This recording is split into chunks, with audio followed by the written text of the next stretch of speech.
Pak, saya mau sedikit saja menyinggung. Tahun 2019 itu ada LSM ngaku wartawan ditangkap oleh polisi. Tahun 2020 juga ada oknum ASN mengaku wartawan dan LSM juga ditangkap oleh polisi. Terakhir 2024 juga karena suap antara 30 juta dan 4 juta kemarin di Pamekasan itu OTT Pak istilahnya. LSM ketemu dengan narasumber ngasih uang 4 juta, kemudian ditangkap dan sekarang masih berjalan di persidangan. Ini saya ingin menjelaskan kondisi di Kabupaten Pamekasan Madura. Yang pertama itu kondisi mohon ditanggapi. Saya berharap OKK ini bisa dilaksanakan di Pulau Barat. Yang pertama saya ingin minta tanggapan polarisasi. Jadi kemarin di Sampang ada pro kontra terhadap sosok PJ Mati. Jadi kemudian wartawan ini dikelompokkan, Pak. Kelompok pro ini, kelompok kontra ini. Jadi tidak melihat objektivitas. Mohon tanggapannya bagaimana mengatasi itu. Jadi ini kelompoknya PJ Bupati dan ini kelompoknya non PJ Bupati. Jadi yang diberitakan bukan lagi objektivitas dan fakta. Dan ini marah sekali. Dan saya menyebutnya sebagai polarisasi dan saya minta tanggapannya. Yang kedua, saya mau tanya ADV, Pak, advertorial. Tadi kalau suap adalah apa yang mempengaruhi terhadap independensi. Nah, editorial ini kan juga sebenarnya mempengaruhi terhadap independensi. Begitu kita ingin menulis berita, di telepon tiba-tiba ini ada ADV 5 juta, itu gagal berita menulis. Pertanyaan saya bagaimana memperlakukan secara benar orang kita menjalankan bisnisnya, di sisi lain kita menjalankan sisi jurnalistik. Di lapangan mungkin oke, kita bisa ketemu dengan kompromi-kompromi, tapi kalau tadi pertanyaannya adalah statementnya adalah suap adalah yang mempengaruhi independensi. Nah, ADV ini apakah tidak masuk suap? Yang terakhir, permintaan khusus kepada Pak Ketua PBI, semoga OKK ini bisa digelar di Madura karena banyak sekali kasus-kasus orang yang mengaku wartawan dan ini menyebabkan orang-orang ketika ketemu wartawan mungkin di Madura stereotip terhadap wartawan sangat buruk sekali. Jadi kepala desa kalau ada wartawan itu ngumpet, Pak. Kepala dinas kalau ada wartawan aja ngumpet. Kita nggak perlu sebutkan kita sudah UKW, ini sudah terverifikasi Dewan Pers, itu tidak penting bagi mereka. Begitu ada wartawan mereka mengumpet. Terima kasih. Dan ini mungkin jadi cerita dan keluhan mohon ditanggapi. Saya Assalamualaikum warahmatullahi wabarakatuh. Waalaikumsalam. Saya langsung berikan ke Pak Joko. Baik, terima kasih. Jadi pertama, kalau kita baca elemen jurnalistiknya Kofak itu kan ada 9 dan diperbaiki ditambah 1. Semua itu dari 1 sampai 10 keperbiakannya itu pada publik. Dan yang pertama keperbiakan kepada kebenaran. Jadi barang yang benar itu nomor 1. Di kode etik jurnalistik sudah jelas. Independen itu nomor 1. Saya dulu bekerja di perusahaan pers biasa-biasa, memorandum Pak Hakim. Itu jelas. Kalau wartawan masuk, wartawan harus membela yang benar. Jadi makanya di temboknya itu ada puisinya itu bahwa wartawan membela yang benar. Dan wartawan membela orang-orang yang merasa dipinggirkan. Nah itu kalau puisinya Pak Agil itu dengan yang punya elemen Kofak itu sama yang kode etik yang kita bahas itu sama, hanya prakteknya. Kenapa kok hanya Tempo? Sesungguhnya ada media-media kecil yang masih begitu. Cuma karena media kecil tidak muncul.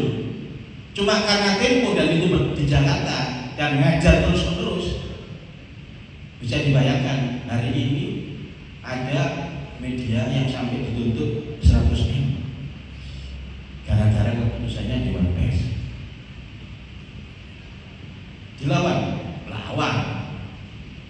Saya belum tahu perkembangannya. Andai kata nanti ada misalnya rame-rame itu bela itu ikut saya. Tak peduli di toko Soko. Ya seperti Buddha.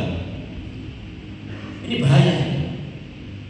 Dan tadi serempetan yang dikasih polarisasi tadi harus lawan juga.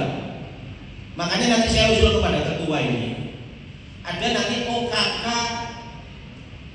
kelanjutannya.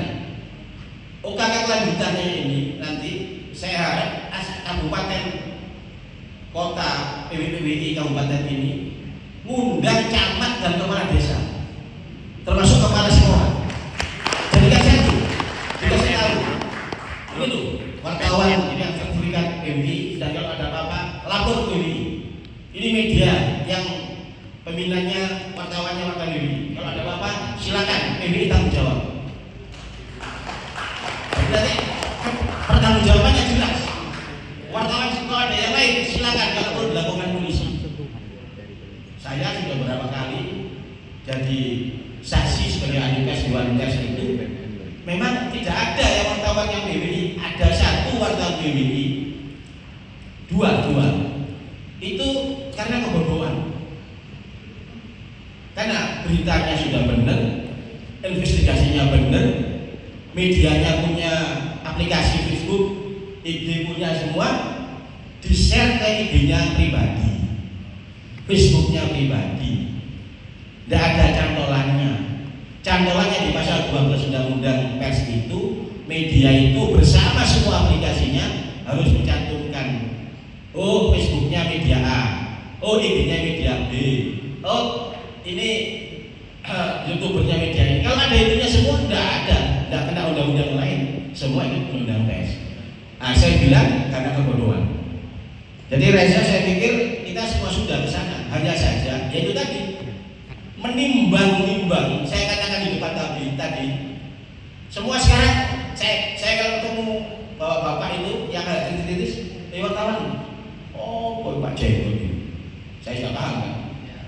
Kita sudah berdarah-darah, kita masih dikeluarkan dari pekerjaan, kita dipecat karena itu. Pak Jeko, kita ini keringatnya masih belum kering, darahnya masih ada hidupnya, sudah rangkulan. Saya tidak tahu apa-apa, tidak tahu apa-apa. Kalau dilakukan karena saya tahu wartawan, sudah dihitungkan sama masyarakat. Tempo di hadapan masyarakat Indonesia luar biasa. Tapi kita di Republik ini Allah belum menurunkan yang seperti itu. Saya kalau gambarkan pertanyaan terakhir, Pak, media Indonesia ini seperti apa sih Pak? Media Indonesia ini kayak Gaza di Palestina. Kurang apa doanya orang Gaza? Depok ini meninggal ini, katanya kalau orang sudah terzalimi habis puluhan ribu, Allah belum letakkan malaikatnya selesaikan Israel, belum. Sama dengan di kita ini. Media ini sudah karu-karuan, diombang-ambingkan. Ibarat kapal itu sudah lubang semua ini, bocor semua, tinggal tenggelamnya saja. Tapi Allah belum menurunkan. Mungkin tadi itu saya pikir seperti Gaza dan seperti zaman Nabi Musa. Nabi Musa itu kering kerontang, tidak turun hujan, sudah semua berdoa satu negara ini, satu Mesir itu. Nabi Musa kalau mau ini tanya ke Allah, ya Allah, ini sudah semua doa, istighosah semua digelar ini. Musa, ada satu umatmu masih berzina, belum bertobat sampai hari ini. Nabi Musa baru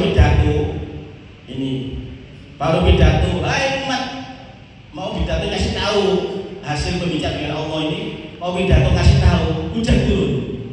Ngamuk Nabi Musa, mau protes lagi, lari ke Guru tanya umatku yang saya ceritakan tadi, kamu belum sampai podium sudah bertobat, hujan turun.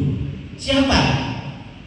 Saya ini tidak mungkin mengungkap hal-hal yang jelek sebagai Allah SWT, apalagi kita sebagai wartawan tidak mungkin mengungkap borok-boroknya, apalagi teman kita, apalagi polarisasi.